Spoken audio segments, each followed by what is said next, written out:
Purihin ka, Panginoon. Napakaligaya at kahanga-hanga sa ating pagmasid ang nagkakaisa sama-samang na magkakapatid. Amen po ba? Hallelujah! Sige na po, batiin na po natin ang ating mga kapatid na mga magaganda at pugi sa umagang ito. Hallelujah! Kayo ba'y masaya? Ang buhay ng Kristiyano ay masayang tunay? Hallelujah! Handa na ba kayo na tayo'y pupunta na sa langit? Amen! Tayo po ngayon ay ang topic po na ating pong pagsasalu-saluhan sa umagang ito ay pinamagatan ko pong pinapaging banal. Sino ba dito ang mga pinapaging banal na? Amen! Tayong lahat ay pinapaging banal. Buksan po natin ang ating Bible sa 1 Thessalonica 5:23. 1 Thessalonica 5:23. Ang sabi po dito,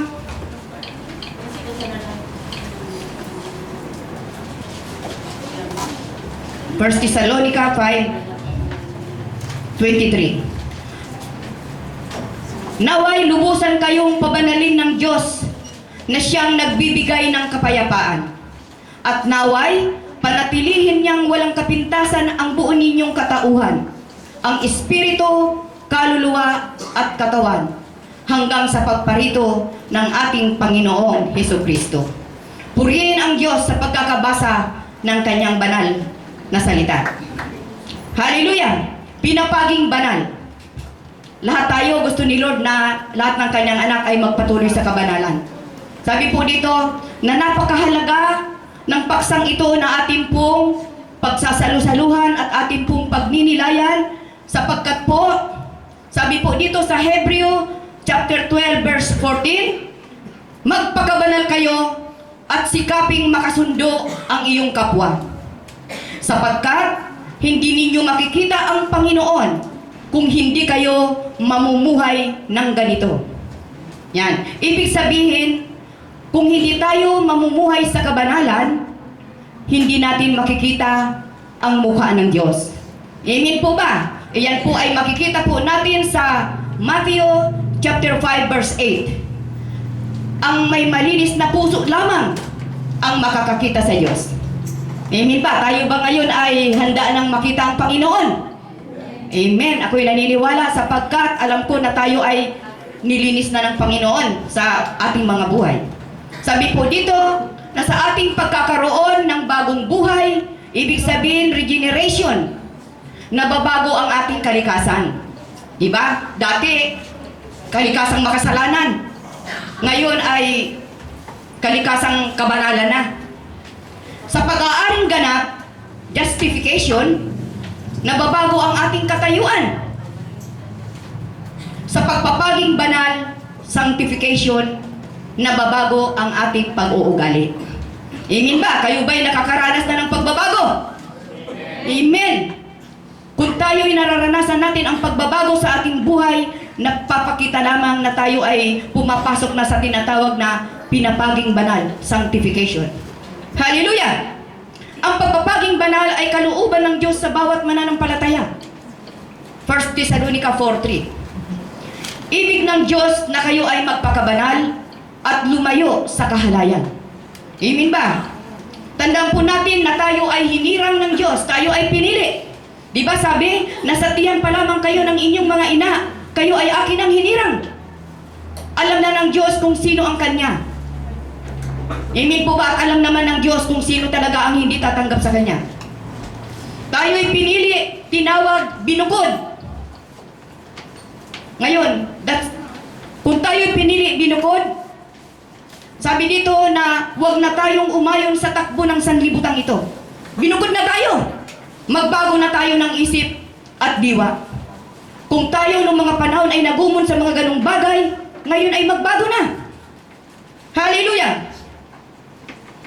Pinili niya tayo, binanal, upang ang bawat isa sa atin ay maihanda niya sa paglilingkod. Ayan, mayroon pala tayong gagampanan. Amen po ba? Iyan po ang layunin ni Lord. Isa po yan sa layunin ni Lord kung bakit ang tao ay naririto sa mundong ibabaw upang siya ay ating paglingkuran. Amen ba? Parapakan po natin ang Panginoon. Hallelujah! Padako po tayo sa Roma number 1, ang kahulugan po ng pagpapaging banal. Ano po bang ibig sabihin ng pagpapaging banal? Ito po, pagbubukod o paghihiwalay ng Diyos sa tao mula sa kasamaan patungo sa kabutihan. Yan, galing sa dilim, napunta sa liwanag. Number 2, magkakaisa lang po to ng meaning. Paghihiwalay ng Diyos sa tao mula sa kasalanan patungo sa banal na pamumuhay para sa Kanya. Na makikita po natin sa Hebreo chapter 12 verse 14. Galing sa patungo sa banal na pamumuhay para sa Kanya. Sa Awit chapter 4 verse 3, sabi po dito, ngunit talastasin ninyo na ibinukod ng Panginoon sa ganang Kanyang sarili ang mga banal. Kita nyo? Napakapalad natin, ibinukod tayo. Amen ba? Hinirang tayo. Di ba kayo nagagalak? Hallelujah! Pangatlo, ang ibig sabihin ng pinapaging banal, pagkahiwalay sa kasamaan, patungo sa pagtatalaga sa Diyos. Amen ba? Sapagkat kung ikaw ay hindi binanal, hindi ka karapat-dapat na maglingkod sa Diyos kasi wala ka sa sarili mong patotoo. Amen ba? Ang mga binago lamang ng Diyos ang may karapatang magpatotoo. Kasi kung hindi ka naman binago, nasa luma kang kalikasan, peke ka. Amen po ba mga kapatid? Pagtatawanan lang tayo ng Diablo. Sabihin ng Diablo, akala mo kung sino kayo, ikakampi kita. Amen! Purihin ang Panginoon! Palapakan po natin ang Panginoon. Ibinukod ng Diyos ang mga mananampalataya.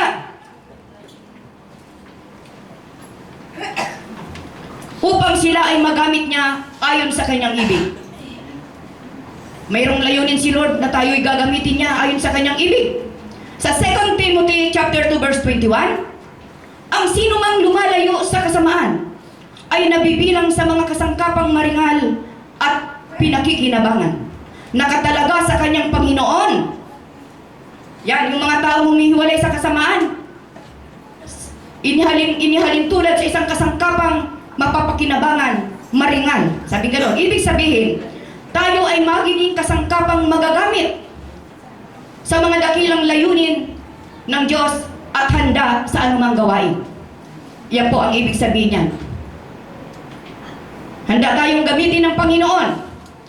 Ang pinapaging banal ay ang panghabang buhay na proseso na kung saan ay pinalalago ng Diyos ang isang mananampalataya upang lalong makatulad ni Kristo. Sabi nga, from glory to glory. Hindi naman kaagad na nung tayo maborn again, ay kaagad naman, binago na talaga. Kumbaga sa ano, may proseso. Kumbaga sa isang bata, nag-umpisa siyang isinilang. Uminom ng gatas.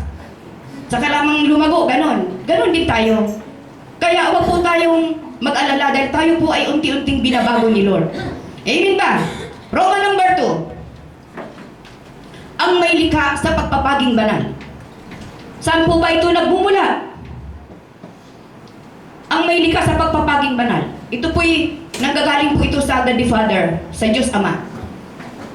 Sa 1 Thessalonica 5:23-24, ang sabi po, naway lubusan kayong pabanalin ng Diyos na siyang nagbibigay ng kapayapaan at naway panatilihin niyang walang kapintasan ang buo ninyong katauhan, espiritu, kaluluwa at katawan hanggang sa pagparito ng ating Panginoong Hesukristo. Yan, galing po yan sa God the Father. Pangalawa, galing sa Diyos Anak. Ito'y makikita natin sa Efeso chapter 5 verse 26. Sabi po dito, upang Kanyang, ibig sabihin si Kristo, pagkabanalin ito. Sino? Ang iglesia, tayo. Binubuo ng mga mananampalataya na nilinis sa pamamagitan ng tubig at ng salita. Ang ibig sabihin ng pabanalin, tayo. Kaya kumbaga sa anong mahalaga talaga tayo sa ating Panginoon. Kaya galing po yan sa Diyos Anak din. Saan pa? Ito'y nagmumula sa Diyos Espiritu Santo. 2 Thessalonica chapter 2 verse 13. 13, sa pagkahirang sa inyo ng Diyos, buhat ng pasimula sa ikaliligtas sa pagpapabanal ng Espiritu Santo. Yan po ang mga verses na patunay po na yan po, ang tatlong yan po ay pinagmumula ng ating pagiging banal. Hindi po sila nagkakahiwa-hiwalay. Hallelujah! Ang pagpapabanal ay hindi natin magagawa sa sarili nating kakayahan, kundi sa tulong ng banal na Espiritu. Ang banal na Espiritu ang patuloy na nagpapabanal sa atin. Kaya tingnan niyo po doon sa sinabi ni Pablo, gusto kong magpakabuti pero hindi ko magawa. Bakit? Sapagkat ikaw ay nasa luma mong kalagayan. Amen ba? Wala ang gabay na banal na Espiritong sumasayo. Kaya gusto nating magpakabuti ay hindi po natin magawa. Amen ba? Kaya huwag po nating iitsapwera ang banal na Espiritu sa ating mga buhay. Iyan po ay mahalaga sa atin. Amen po ba mga kapatid? Hallelujah! Iyan po ang patuloy na gumagabay at nagpapatnubay sa atin patungo sa kabanalan. Yung po ang magiging tatak natin pagpunta sa langit. Kumbaga po sa passport, hindi po tayo tatanggapin sa ibang bansa kung wala po tayong passport. Ito po yung ating pinaka-pasaporte. Pag tayo dumating sa Ama at wala tayong tatak, umuwi ka sa inyong, sa inyong tahanan. Amen ba? Hindi tayo tatanggapin. Kaya napakahalaga po ng seal ng Holy Spirit. Roman number 3, paano po tayo pinapaging banal? Paano? Sabi po dito, through the Word of God. Sa pamamagitan po ng salita ng Diyos. Sa John 17:17, italaga mo sila sa pamamagitan ng katotohanan. Ang salita mo'y katotohanan. Ang salita, katotohanan. Sa pamamagitan noon, doon tayo nililinis. Kailangan po tayong magbabad sa pagbabasa ng salita ng Diyos. Sino po ba dito ang parating nagbabasa ng salita ng Diyos? Mukhang wala ah. Sabi ng Panginoon, inahalin tulad ang nagbababad sa salita ng Diyos ay inahalin tulad sa isang puno na nakatanim sa tabing batisan, parating sariwa at namumunga sa kapanahunan. Hindi tayo mamumunga. Amen po ba mga kapatid? Kung hindi po tayo nagninilay ng salita ng Diyos. Sabi dito, sapagkat sa pamamagitan ng ating pagbabasa ng salita ng Diyos, sa pamamagitan ng ating pagbabasa, tayo ay nililinis. Nililinis tayo. Sapagkat ang salita ng Diyos ay inihalin tulad sa isang salamin. Pag tayo ay sumasalamin, nakikita natin ang ating sarili kung may dumi ang ating muka. Di po ba? Nagsasalamin tayo, ay may dumi. Dililinisin na natin. Ngayon kung tayo naman nagsasalita ng Diyos, ay nagbabasa ng salita ng Diyos, unti-unti tayong nililinis. Sabi dito, ganun din ang ating pagkatao. Nasasalamin ito ng salita ng Diyos. Yun, nasasalamin. Kung tayo ba ay makasalanan o banal sa paningin niya. Walang makapagtatago sa Diyos. Ang lahat ay hayag at lantad sa kanyang paningin. At sa kanya tayo magsusulit. Amen ba mga kapatid? Di ba kung natatandaan nyo yung mga nakaraang mensahe ko dito? Ang tao malayang gumawa ng mali kung gusto niya. Ang tao malayang gumawa ng mabuti kung gusto niya. Sige, gawin nyo ang gusto nyo. Pero darating ang panahon na mayroong isang araw na ipagsusulit nyo ang lahat ng bagay. Lahat kayo'y haharap sa aking hukuman upang kayo'y magsulit. Ipagsusulit nyo masama man o mabuti ang inyong ginawa sa daigdig na ito. Lahat tayo'y haharap. Binibigyan tayo ng free will ng Panginoon. Lahat ay lantad sa kanyang paningin at sa kanya tayo magsusulit. Amen ba? Kaya nga talagang dapat nating katakutan. Hallelujah! Hebrews chapter 4 verse 12. For the word of God is living and active, sharper than any other double-edged sword. It penetrates even to dividing soul and spirit, joints and marrows. It judges the thoughts and attitudes of the heart. Sa Tagalog po, ang salita ng Diyos ay buhay at mabisa, higit sa matalas kaysa alinmang tabak na magkabilay talim.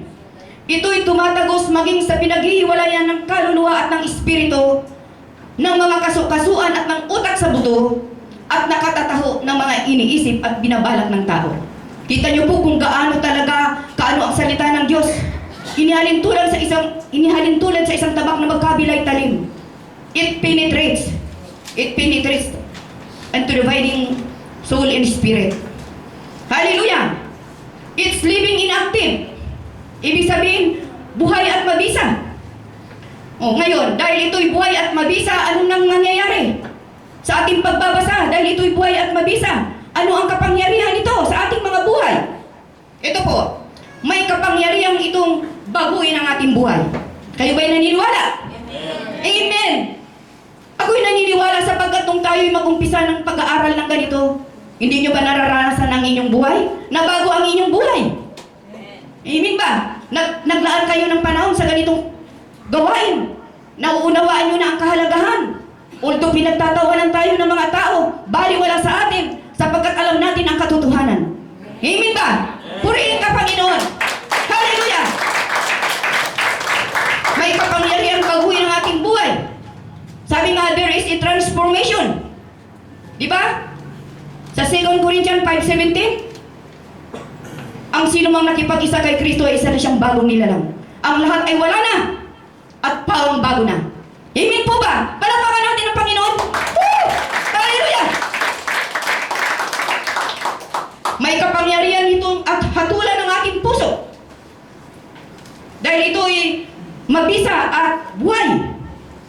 May kapangyarihan hatulan ng ating puso. May kapangyarihan itong gawin tayong banal. Amen ba? Sa ating pagbabasa ng Bible, ng salita ng Diyos, tayo'y itinutuwid ng Panginoon sa ating mga mali. Amen ba, mga kapatid? Ephesians chapter 5 verse 26. Sabi po, upang ang iglesia, madalas talaga iglesia, mahalaga talaga si Lord. Ni Lord ang iglesia, tayo. Upang ang iglesia ay italaga sa Diyos matapos linisin sa pamamagitan ng tubig at ng salita. Ginawa niya ito upang maiharap sa kanyang sarili ang iglesia, banal, marilag, walang dungis, walang pulubot. Amen ba? Hallelujah! Sabi po, we are the bride and He is the bridegroom. Darating ang panahon na babalikan ni Lord ang iglesia niya. Wala siyang pakialam doon sa mga matitigas ang ulo. Amen! Tayo ang kanyang babalikan, kaya mapalad tayo, mga kapatid, na nakasama po tayo sa isang iglesia. Sabi doon, ang iglesia ang kanyang babalikan. Kaya sa pagbabalik ng Panginoon, dahil sa siya ang magbabalik sa atin, kailangan ang mga anak ng Diyos ay laging handa. Amen ba? Kayo ba'y handa?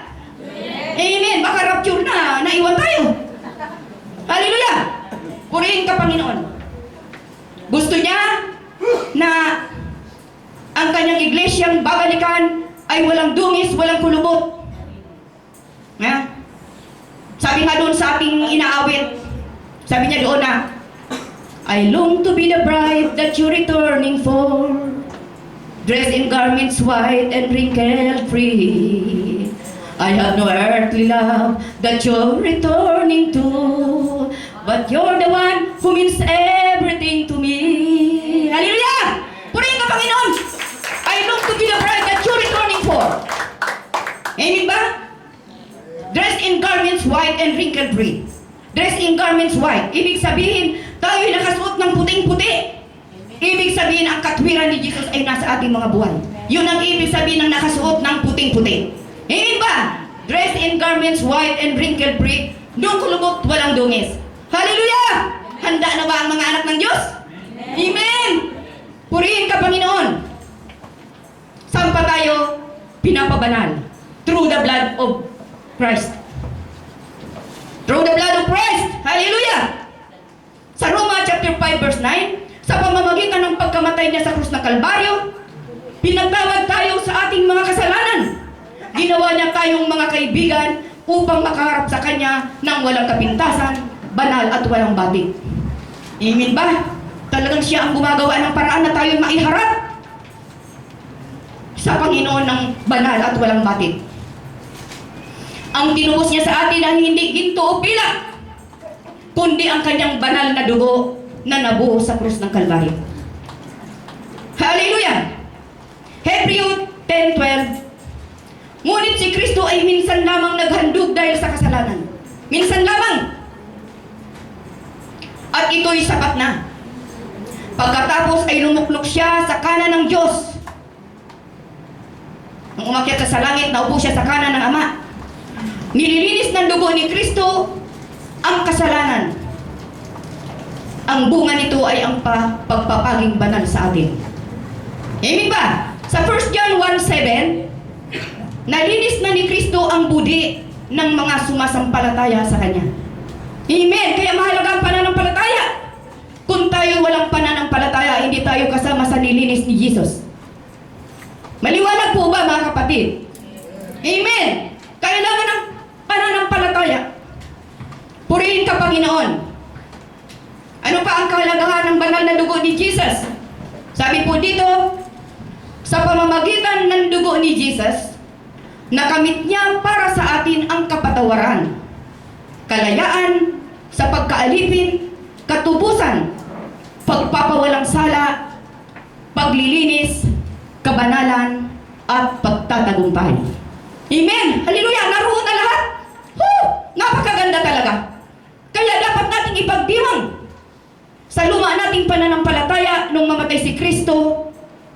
Akala natin aping-api tayo, napakalungkot, patayan niya si Jesus, gayaan niya bakit ka nakapula.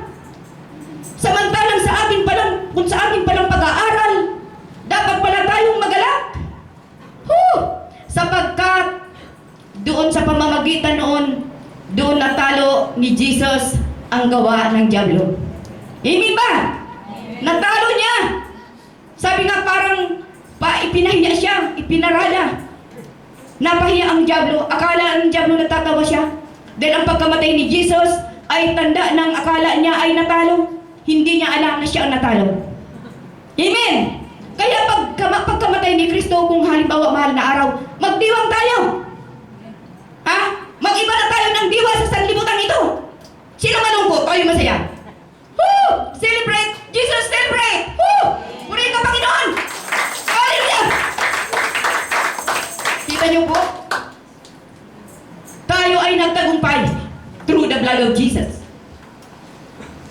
Number 3.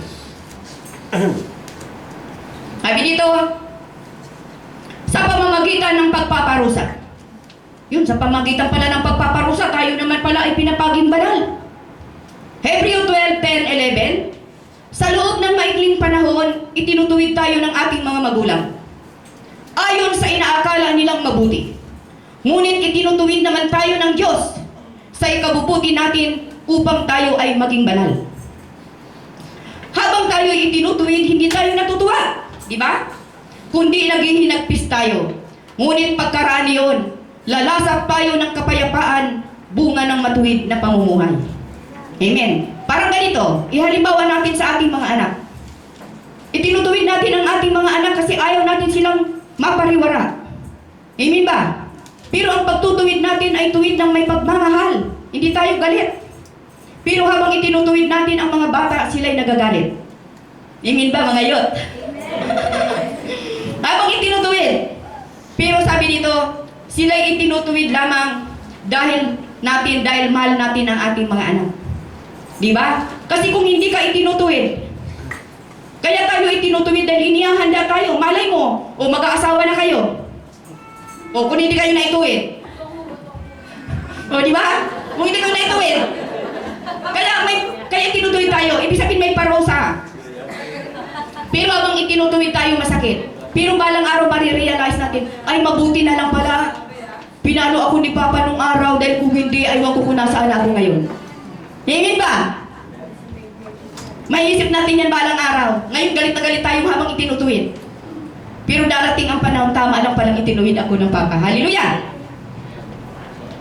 Habang ginagawa natin dito sa kanila, sila'y nagdaramdam sa atin. Pero sa bandang huli, kung kanila itong mauunawaan, ito ay para sa kanilang ikabubuti. Amen! Upang mapabuti ang kanilang buhay. Ganon din tayo mga kapatid. Dinidisiplina tayo ng Diyos, kaya nga may parusa. Sa pamamagitan noon, nililinis tayo. Bilang mga anak niya, dinidisiplina tayo ng Diyos bilang mga anak niya para sa ating ikabubuti. Dahil mahal niya tayo, ayaw niya tayong mapahamak. Sabi nga niya sa kanyang salita na kung hindi tayo dinidisiplina, mag-isip tayo, baka hindi niya tayo tunay na anak. Di ba? Kasi kung hindi mo dinidisiplina, ba't mo dinidisiplina yung hindi mo naman anak? Baka makagalitan ka pa ng tunay na ama niyan. Dinidisiplina natin ang tunay nating anak kasi ayaw natin silang mapariwara. Amen ba mga magulang? Amen! Purihin ka Panginoon, ganun din dinidisiplina tayo ng Diyos. Dumadaan tayo sa parusa. Kaya kung nakararanas tayo ng mga pagsubok o parusa sa ating mga buhay, huwag tayong magagalit sa Diyos. Sabi nga niya na tulad ng ginto, kung bakit tayo pinararaan sa pagsubok, inihalimbawa, tulad ng ginto na pinararaan sa apoy upang malaman kung tunay na ginto. At ganoon din sa ating pananampalataya. Pinadadaan tayo sa disiplina, pinadadaan tayo sa parusa upang mapatunayan kung tunay nga ang ating pananampalataya. Amen! Yan pala sinusubok ng Panginoon. Tandaan po natin mga kapatid na kung bakit tayo ay kanyang dinidisiplina. Bukod sa tayo kanyang anak, tayo ay inihahanda niya sa isang posisyong may pananagutan. Amen! Amen! Dinidisiplina na tayo habang maaga. Kaya nga, mabuti nga kayo, itong mga batang ito, mapalad sila. Sa ganong edad nila, nakarinig na sila ng salita ng Diyos. Ako, aaminin ko sa inyo mga kapatid, nakakilala ako sa Panginoon, although nagsisimba ako nung araw, pero hindi ko alam kung ano yung simbang yun. Hindi, basta lang nga simba uwi. Pero na ma-encounter ko si Lord, nakakilala ako sa Panginoon sa edad kong 40. 1990, nung mag-take ako ng Life in the Spirit Seminar, doon ko talaga na-encounter si Lord. Hallelujah, although doon ako sa charismatic na bago, pero ang Diyos pala ay kumikilos sa lahat. Amen ba mga kapatid? Mapalad na kayo sa edad yung ganyan, o si Precious, o ito si Althea. Ganyang edad, nandito na. Amen, samantalang ako 40 lang. Kaya nagpapasalamat naman ako doon sa mga taong ginamit na kami ay makaatin ng mga ganon at kami rin ay naintindihan ko ang lahat, kami rin ay nabago. Amen! Inihahanda tayo sa isang posisyong may pananagutan. Tayo ay gagamitin. Hallelujah! Nung mga panahon na yun, nag-aatin na ako ng sa Life Giver Church 1992. Ako'y nagtitake down na noon ng mga inirecord ko na rin yung mga itinuturo. Yung pala may plano ang Lord na itong mga huling araw ay gagamitin tayo dito sa lugar na ito. Kung kaya ako'y nag-take down noon, may mga bagay na nakakakuha ako ng mga aral na galing doon. Dahil ang salita naman ng Diyos ay hindi nagbabago noon, ngayon at magpakailanman. Kaya kung ano yung itinik down mo noon, pwede mong gamitin ngayon. Basta nasa Bible. Kaya kayo, mukhang hindi kayo nag-take down. Malay nyo, kayo maging pastor-pastora kung mamatay kami dito. Amen ba? Hallelujah! Purihin ka, Panginoon! Hebreo 12:10, kaya niya tayo dinidisiplina upang tayo'y makahati niya sa kanyang kabanalan. Kita niyo po, nung una pa man ito na ang plano ng Diyos. Mukhang mga alas 10 na. Nung una pa man ito na ang plano ng Diyos sa tao. Diba? Ito yung disenyo ng Diyos sa tao. Kung natatandaan po natin sa Genesis 1:26, ang sabi ng Panginoon, lalangin natin ang tao na kawangis natin. Yan ang plano niya. Nag-uusap sila. May kausap siya. Lalangin natin ang tao na kawangis natin. Kaya ito yung unang disenyo niya. Na maging kawangis tayo. Ibig sabihin ng maging wangis. Anong ibig sabihin ng maging wangis? Akala nyo, pugi si Lord, pugi rin kami. Hindi po. Ang maging wangis, ano ba ang katangian ng Diyos? He is holy and righteous. Banal at matuwid. Ngayon, yun din ang gusto ng Panginoon na maging wangis niya tayo, na maging banal at matuwid din tayo. Amen ba mga kapatid? Sa pasimula pa lamang, ito na ang kanyang plano. Pero ang planong ito ay nasira dahil sa kasalanan. Kung natatandaan niyo po ang kwento ng Garden of Eden na si Adan at saka si Eva, na sinuway niya. Sinuway nila ang utos ng Diyos. Sinuway nila ang utos ng Diyos, sabi nila doon na makakain niyo ang lahat ng bungang kahoy sa halamanan, maliban sa isang puno na nagbibigay ng mabuti at masama. Pero dahil sa sila'y napaglalangan ng dyablo, sinuway nila ang Diyos. Kaya yun ang malaking kasalanan ng tao, ang pagsuway. Ang pagsuway hanggang ngayon, masinuwayin, tigas sa mga ulo. Hallelujah! Ngayon, noong umpisa, nung magkasala si Adan at saka si Eva, nahiwalay sila sa Panginoon. Kaya tayo, lahat ng taong nagmula kay Adan at saka kay Eva, ay namana natin ang kalikasan ng pagiging makasalanan. Namana natin kung kaya tayo'y nahiwalay. Hallelujah! Hallelujah! Ngayon, dahil sa ito ang kauna-unang disenyo ng Panginoon sa atin, na gusto niya na maging kawangis ang kanyang nilalang na tao, ito yung kanyang unang disenyo, at tayo'y nagkasala. Di gusto nga maibalik ito ng Panginoon. Sa paano ngayon ito maibabalik? Papasok dito ang born again experience. Hallelujah! Except iman be born again, he cannot see the kingdom of God. Kailangan ng tao ay maipanganak na muli upang ang espiritu natin ay magkaroon ng kontak sa espiritu ng Diyos. Hallelujah! O ngayon, kung tayo ay, sabi dito, sa luma nating buhay, wala pa yung God righteousness sa atin. Yung katwiran ng Diyos ay wala sa atin sa luma nating buhay. Pero nung tanggapin natin si Jesus sa ating buhay, napa sa atin ang righteousness ni God. Hallelujah! Yung katwiran ni Jesus ay nasa sa atin. Anong ibig sabihin atin ng God's righteousness? Ang ibig sabihin po ng God's righteousness ay, ito po, the ability to stand in the presence of God. Yun ang God's righteousness. Mayroon na tayong boldness na humarap, tumayo sa harapan ng ating Diyos. Sapagkat ang righteousness ni Jesus ay nasa atin na. Hallelujah! Purihin ka, Panginoon. Ito yung gustong maibalik ng Panginoon. Na tayo ay maging kalarawan ng kanyang anak na si Hesus Kristo. We must be born again. All must be born again na walang exempted. Hallelujah! Ibig sabihin, maipanganak na muli. Maipanganak na muli upang ang espiritu natin ay magkaroon ng ugnayan sa espiritu ng Diyos upang sa ganoon maibalik ang unang plano ng Diyos, ang disenyo na maging kawangis ni Kristo. Amen! Palakpakan natin ang Panginoon! Woo! Number 4, paano pinapaging banal sa pamamagitan ng pagpapasakop sa Diyos? Kailangan magpasakop sa Diyos. Roma 6:19, kung paanong ipinailalim ninyo ang inyong sarili sa karumihan at sa kasamaang palala ng palala sa mundong ito, ihandog ninyo ang inyong sarili sa katwiran sa ipagiging banal ninyo. Kaya, magpapasakop. May dalawang kalagayan ng tao. Alipin ng kasalanan na makikita natin sa Roma 17 at alipin ng katwiran na makikita natin sa Roma 16. Pinapipili tayo ng Panginoon. Ano ba ang ating pipiliin? Alipin ng kasalanan o alipin ng katwiran?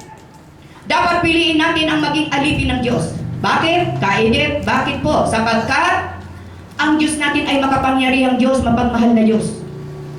At lahat ng kanyang alipin ay kanyang gagantimpalaan ng buhay na walang hanggan. Amen! Di ba kayo natutuwa? Mukhang walang balakpak. Hallelujah! Purihin ka, Panginoon. Piruin mo. Ngayon, ano naman ang magiging kahihinatnan ng taong pinili ngayon ang alipin ng kasalanan? Sila ay habang buhay na may hiwalay sa Diyos, sa presensya ng Diyos, doon sa dagat-dagatang apoy sa impyerno. Amen ba? Saan ngayon tayo pipili? Doon na sa alipin ng Diyos. Sino ba dito ang gustong magpaalipin sa Diyos? Amen! Purihin ka, Panginoon. Roma 6:13, huwag ninyong ipailalim sa kapangyarihan ng kasalanan ang alinmang bahagi ng inyong katawan bilang kasangkapan ng kasamaan. Sa halip, pasakop kayo sa Diyos bilang mga taong namatay at muling binuhay at ihandog sa Kanya ang buo ninyong pagkatao bilang kasangkapan ng katwiran. Amen! Ibig sabihin ng Diyos na ngayon ang hari sa ating puso. Siya na, tulad ng sinabi ni Sister Leonor, na ang nasa trono na ng ating puso si Lord. Ngayon, dahil dito sa Kanya ang lahat ng parte ng ating katawan. Siya na ang may pag-aari, tinubos tayo. Kaya siya na ang magmamaniobra. Hindi na natin ang ating katawan. Kaya ang sabi dito sa Roma 12:1, kaya dapat natin ihandog sa Panginoon bilang haing buhay ang ating mga buhay. Bilang kalugod-lugod sa Kanya, ito ang ating karampatang pagsamba. Amen. Ihandog ng haing buhay. Malinis, banal. Purihin ka, Panginoon. Paano pinapaging banal? Number 5, sa paglilinis sa sarili. Kailangan nating linisin ang ating sarili. 2 Corinthians 7:1, yamang ipinangako sa atin ang mga bagay na ito. Linisin natin ang ating sarili sa lahat ng nakapagpaparumi sa ating katawan, espiritu. Yan. Sikapin nating mamuhay na may takot sa Diyos hanggang sa lubusan nating maitalaga sa Kanya ang ating sarili. Pwede naman pala tayong gumawa na tayo na talaga ang iiwas sa mga problema, sa mga kaguluhan, sa mga kahalayan. Amen. Hallelujah. Sabi po dito, hanggang sa lubusan nating maitalaga sa Kanya ang ating sarili. Ano ba yung mga bagay na yun na ipinangako sa atin? May mga bagay na ipinangako sa atin ang Diyos. 2 Corinthians 6:16, sabi po, mananahan ako at mamumuhay sa piling nila. Ako ang magiging Diyos nila at sila'y magiging bayan ko. Kaya lumayo kayo sa kanila. Yan ang ibinibili ng Lord. Humiwalay kayo sa kanila. Sabi ng Panginoon, huwag kayong humipo anumang marumi at tatanggapin ko kayo. Ako ang magiging ama ninyo at kayo'y magiging anak ko. Sabi ng Panginoong makapangyarihan. Yan. Ibig sabihin, sa paglilinis ng ating sarili, iiwas tayo o lalayo tayo sa mga gawaing masama. Sabi po dito, huwag kayong sumama sa mga sumasampalataya. Hallelujah! Makikita natin sa 2 Corinthians 6:16. Yan. Tayong lahat ay may bahagi sa pagiging banal. Saliksikin natin ang ating mga kasalanan at hihingi po natin ito ng tawad at atin po itong pagsisihan at tuluyan na po natin itong talikuran. Diyan po nalulugod ang Diyos. Yan po ang paglilinis sa sarili. Parati tayong manalangin sa Diyos.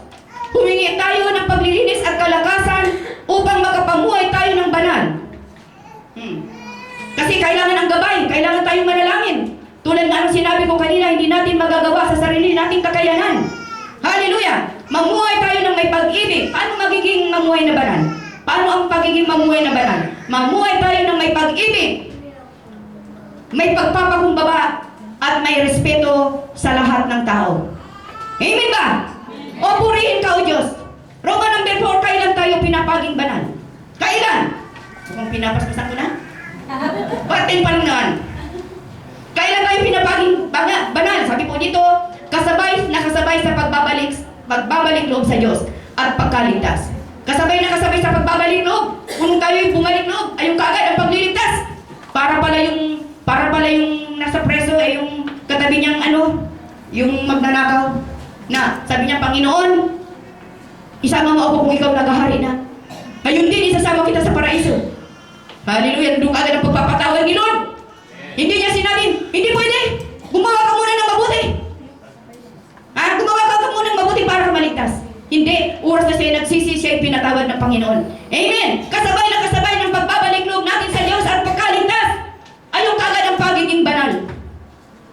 Bigyan natin ng verse para kayo maniwala. 1 Corinthians 6:11. Sabi po dito, ganyan ang ilang sa inyo noon. Subalit kayo'y nililinis na sa inyong mga kasalanan at itinalaga na kayo sa Diyos. Kayo'y pinawalang sala na sa pangalan ng Panginoong Jesucristo at ng Espiritu ng Diyos. Yan. Ibig sabihin, mga kapatid, nang tanggapin natin ang Panginoon Jesus sa ating buhay bilang Panginoon at tagapagligtas, tayo'y nilinis at tayo ay Kanya ng pinapaging banal. Hallelujah! Tayo ay pinatawad at nilinis. Kaya tayo'y banal na sa paningin ng Diyos. Ganun, kabuti talaga ang oras lang tayong magsisintapat sa ating puso ay yung kaagad ang Kanyang paglilinis sa atin. Amen! Kailan pinapaging banal? Ito'y napapatuloy. Sa Santiago 1:23-25, sabi po dito po natin makikita, ito ay paglalarawan ng isang taong nakapakinig ng salita ng Diyos at hindi nagsasabuhay nito ay katulad ng isang taong humarap sa salamin at umalis matapos makita ang sarili. Agad nalimutan ang kanyang ayos. Yan, nanalamin, tapos nakalimutan na kaagad. Ito yung nagpapakita na paglalarawan sa isang taong nakapakinig, hindi naman isinasabuhay. Ang salamin ay salita ng Diyos. Yan, inalintulan ang salita ng Diyos sa isang salamin na nagpapakita ng ating mga kasalanan. Dapat nating ipahayag at hihingi ng tawad ang mga kasalanan ito at magpapatuloy tayo sa pagpapakabanal. Kaya nga nagpapatuloy. Amen! Purihin ka, Panginoon! Palakpakan natin! Bigyan natin halimbawa sa buhay ni Pablo na makikita po natin sa Philippians chapter 3 verse 12 and 14. Sabi dito, siya ay nagpapatuloy papunta doon sa hangganan o kaganapan sa hinaharap. Habang sinisikap niyang mapalago ang kanyang kabanalan dito sa lupa sa araw-araw upang kamtan ang gantimpala sa pagkatawag sa kanya ng Diyos sa pamamagitan ni Kristo Jesus ang buhay na hantong sa langit. Ganon si Pablo, although mahirap ang buhay niya ng araw, siya'y nagpapatuloy. Patuloy do hanggang doon sa hangganan upang kanyang kamtan ang ipinangako ng Diyos na buhay na walang hanggan. Ganon din tayo mga kapatid. Gaya dapat nating sundan ang halimbawa ni Pablo. Tayo ang magpatuloy sa kabanalan sa araw-araw nating buhay upang makarating din tayo sa hangganan ng pagkatawag sa atin na ang magiging kaganapan nito ay ang maging kawangis na tayo ni Kristo pagdating ng panahon. Ito ay tumutukoy sa isang kalagayan ng mga Kristiyano, isang proseso na nagpapatuloy na pagiging banal na nagaganap habang tayo ay nabubuhay. Patuloy na proseso. Ang prosesong ito na kung saan unti-unti tayong nagiging lalong banal. Amen! Unti-unti talaga. From glory to glory ka nga. Ngayon, kailangan tayong magpatuloy. Sundin natin ang halimbawa ni Pablo na although maraming problema, kagipitan, pinapalo siya doon, hinahagupit, nabilanggo. Pero siya ay nagpapatuloy hanggang sa hangganan upang kamtan niya ang gantimpalang ipinangako ang buhay na walang hanggan. Amen ba? Ganon din tayo. Hallelujah! Number 3, kailan tayo pinapaging banal? Lubos at ganap. 1 Thessalonica 5:23 yung binasa natin sa ating verse. At pagkabanalin kayong lubos sa pagparito ng ating Panginoon Jesucristo, lubos na kabanalan sa kaluluwa, katawan at espiritu. Balang araw tayo ay lubos na magiging banal, ganap at walang kulang. Mararanasan ito pagbalik ni Kristo sa panahong na bago na ang ating mga katawan. Sa pagbabalik niya, doon na tayo babaguhin, doon natin magiging glorified body tayo. Amen! Dapat ang bawat bahaging ating pagkatao, katawan, kaluluwa at espiritu ay dapat na manatiling walang kapintasan. Kaya iwasan natin ang lahat ng uri ng kasamaan na makikita natin sa Galatia chapter 5 verse 19 and 21. Ayun lahat yun. Basahin nyo yung anong yun. Ano lahat ang karumihan. Hallelujah! Tayong tao ay binubuo ng 3 bahagi. Kaluluwa, katawan, espiritu. Hallelujah! Ang espiritu ay ang bahagi na may tuwirang pakikipag-ugnay sa Diyos. Ang espiritu natin, Diyos sa Diyos. Diyos sa tao, ganyan. Roma 8:16, makikita natin yon. Ang kaluluwa ay ang bahaging pinagmumula ng ating damdamin, mga kaisipan at mga naisin. Pinagmumula ng ating damdamin. Sa ibang salita, ito ay tinatawag na puso o diwa, yung ganon. Puso o isip. Kung doon nagmumula ang kasalanan sa ating kaluluwa. Ngayon, ano naman ang katungkulan ng katawan? Ang ating katawan naman ay nasa kapamahalaan ng ating espiritu at kaluluwa. Nasa kapamahalaan. Kung anong sabihin ng espiritu at kaluluwa, yun ang ginagawa ng katawan. Sa Roma 6:13, sabi dito, panatilihin ninyong malinis. Panatilihin daw nating malinis ang ating kaluluwa, katawan at espiritu. Kung anong under ng pamamahala ng kaluluwa at espiritu ang ating katawan. Kaya pag sinabi ng magnakaw ka, sunod-sunuran tayo. Pumatay ka, sunod-sunuran. Kasi under nga. Kaya kung ang puso natin pinagmumulan ng kasalanan, sunod-sunuran tayo. Hallelujah! Naman number 5 ang dahilan ng pagpapaging banal. Dahilan kung bakit tayo pinapaging banal upang maging karapat-dapat sa paglilingkod sa Kanya. John 17:19, at dahil sa kanila ay pinababanal ko ang aking sarili upang sila naman ay makapagpakabanal sa katotohanan. Tayo yun, kasama na tayo doon. Dahil sa kanila, pinababanal ko ang aking sarili. Dahil sa kanila, sabi, ibig sabihin sa mga alagad, ay binanal ko ang aking sarili. Sabi ng Panginoong Hesus, ginawa niya ito sa pamamagitan ng kamatayan niya sa krus. Namatay siya dahil sa kanya ng mga alagad. Kaya naging banal sila sa paningin ng Diyos. Inako ni Jesus ang kanilang makakasalanan kung kaya sila naging malinis. Ganon din tayo. Sa pamamagitan ng ating pananampalataya kay Jesus, at dahil sa kanyang kamatayan para sa atin, binanal din tayo at ginawang karapat-dapat sa paglilingkod sa kanya. Yan, basta lang may pananampalataya. Dahil sa siya ay banal, kung kaya nararapat lamang na tayo ay lumapit sa kanya ng may kabanalan. Yan ang layunin. Para ihanda tayo sa paglilingkod. At dahil sa siya ay banal, kung kaya nararapat lamang tayong lumapit na may kabanalan. Yan ang dahilan kung bakit tayo pinapaging banal. 1 Pedro chapter 1 verse 16, magpagkabanal kayo sapagkat ako ay banal. Yan, gayahin kailangan nating gayahin ang ating Ama sa langit. Matthew 5:48, kayo'y magpakasakdal kung paano ang inyong Ama sa langit ay sakdal. Yan, sa Ephesians chapter 1 verse 5, tayo'y hinirang upang maging anak ng Diyos. Sa makatuwid, kailangan nating mamuhay ng nararapat sa pagkatawag sa pagkahiram na ito. Hallelujah! Roma chapter 8 verse 29, ang ating pinakamataas na layunin ay ang maging katulad ng ating Panginoong Hesus. Sa makatuwid, tayo'y mamuhay na may banal na pagkatakot sa Diyos. Nakikita natin sa Matthew chapter 10:28. Yun na nga, yung tema natin na ang layunin ng ni Lord ay tayo'y talaga matakot sa Kanya. Doon sa nabasa natin sa mga ngaral, na ang sabi, matakot kayo sa Diyos at maglingkod. Amen ba? Tayo'y nangingibang bayan lamang sa daigdig na ito. Dayuhan lang tayo. Darating ang panahon na tayo'y papanaw. Nasa langit ang tunay nating tahanan. Kung gayo'y huwag tayong maging palalo at huwag din tayong magtiwala sa mga makabundong bagay. Huwag nating ipagtiwala sa makabundong bagay ang ating mga sarili. Tulad sa kayamanan, umaasa na tayo sa kayamanan. Wala na tayong pag-asa doon kay Lord. Umaasa na tayo sa kayamanan, nagpapakahirap tayo. Gawin nating araw ang gabi. Sabi ng Panginoon, hangal, ngayong gabi, kukunin ko ang iyong buhay. Anong mangyayari? Amen ba, mga kapatid? Hallelujah! Huwag masyadong ilaan sa mga makabundong bagay ang ating pagtitiwala. Lahat ng bagay dito sa mundo ay lilipas. Lahat lilipas, ang mananatili lamang ang kanyang salita. Ang tao ay tulad sa isang damo. Inhalin tulad ng tao sa isang damo. Ano ba ang damo? Kinuha mo ngayon, nag-harvest ka, bukas, buhay ngayon ang damo, bukas igagatong. Ganun din tayo. Buhay tayo ngayon, bukas wala na. Ha? Marami siguro tayong halimbawang nakitang ganun. Buhay ka ngayon, bukas wala ka na. Hallelujah! Lahat ng bagay mapaparang. Ang mananatili lamang ang kanyang salita.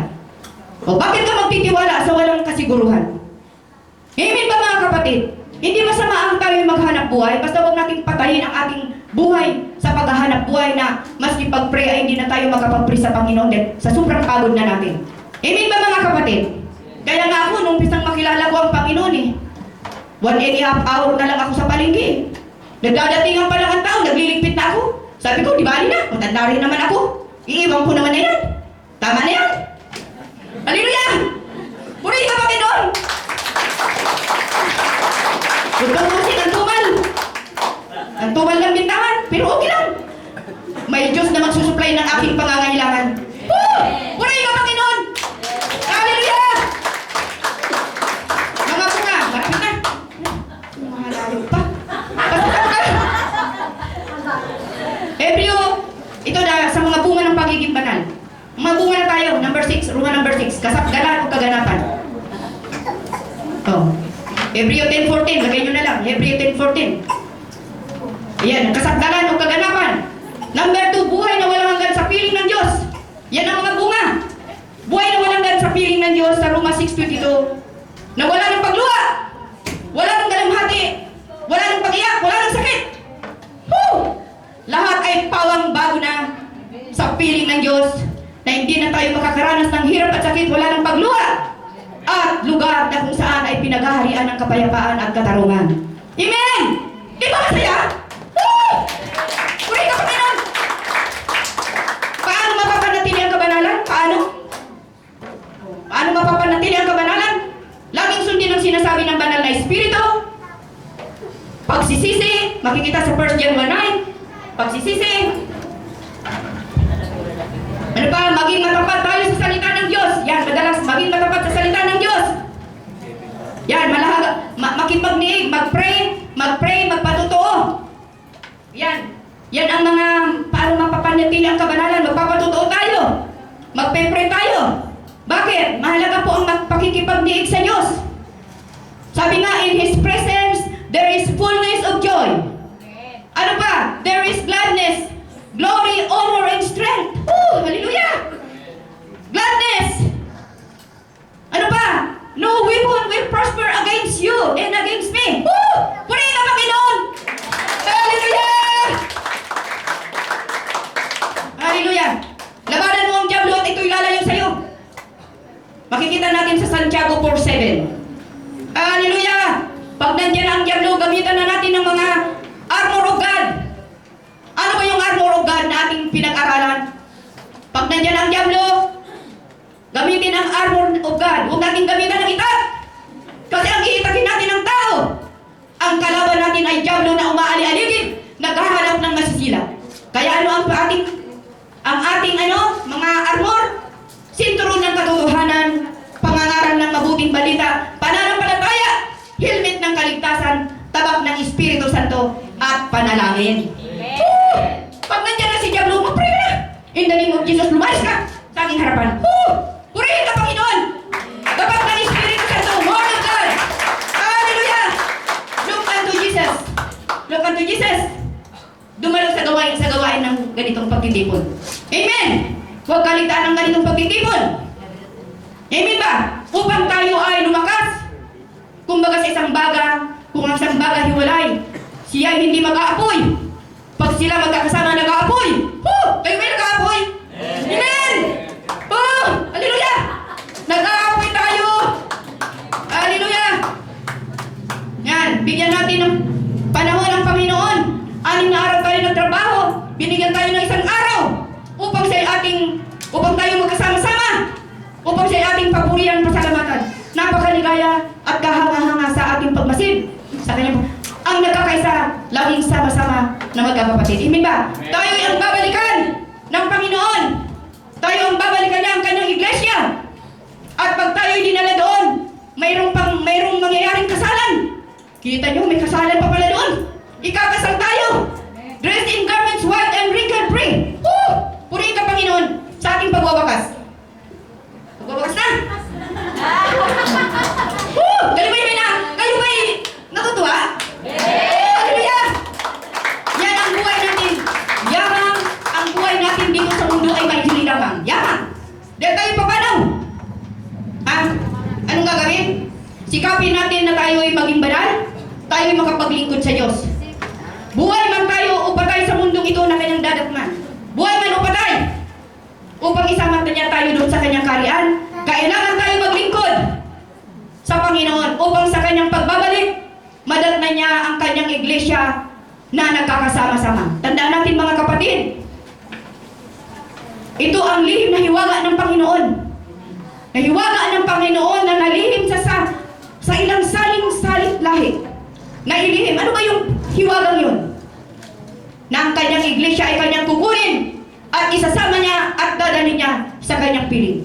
Yun ang hiwaga na matagal na nailihim sa tinagal-tagal na panahon. Pero inireveal niya, inihayag niya sa kanyang mga anak sa atin. Purihin ka, Panginoon! Hallelujah! Matagal na inilihim sa saling-salit lahi. Pero inihayag sa kanyang mga anak. Napakabuti talaga ng Panginoon. Sa atin, mahal talaga tayo ng Panginoon. Biruin mo ang kanyang dugo, kanyang ibinuhos. At inireveal niya ang hiwagang na lihim sa matagal na panahon. Purihin ka, Panginoon. Amen. Hallelujah. Tayo po diyan po magdideen ang ating mensahe ngayong umaga. Amen ba? Tayo magpatuloy sa kabanalan para pagdating ng Panginoon, pag-rapture in a twinkle of an eye, ang kanyang mga anak ay dadalhin sa langit. Sino ngayon ang mainiwan? Purihin ka, Panginoon. Hallelujah! Salamat po, O Diyos, sa mensahe mo na ibinigay sa amin sa umagang ito. Naway, Panginoon, ito'y matanim sa matabang bahagi ng aming mga puso at patuloy mo kami among samahan upang kami ay makalakad sa iyo patuloy ng may kabanalan hanggang sa iyong muling pagbabalik. Ang lahat ay magsabi ng Amen!